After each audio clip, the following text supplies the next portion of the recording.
Local news for Tuesday the 10th of September. Kia ora, I'm Brent Gare. An error made when delivering Carterton's new recycling wheelie bins has seen all residents receive a bin labelled number 1. The new collection system started yesterday with recycling bins labelled number 2 due to be collected this week and bins labelled number 1 next week.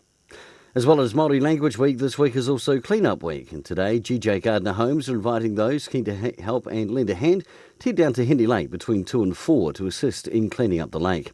Anyone interested can meet in the car park on the Colombo roadside.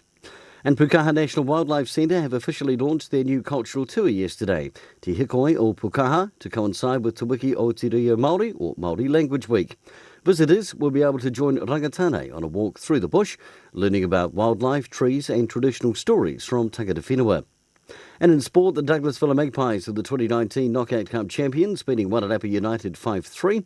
Greytown won the plate, beating Martinborough 5-1, while other wins went to Carterton and Douglasville Skulls, who had a 12-0 win over Masterton Lions.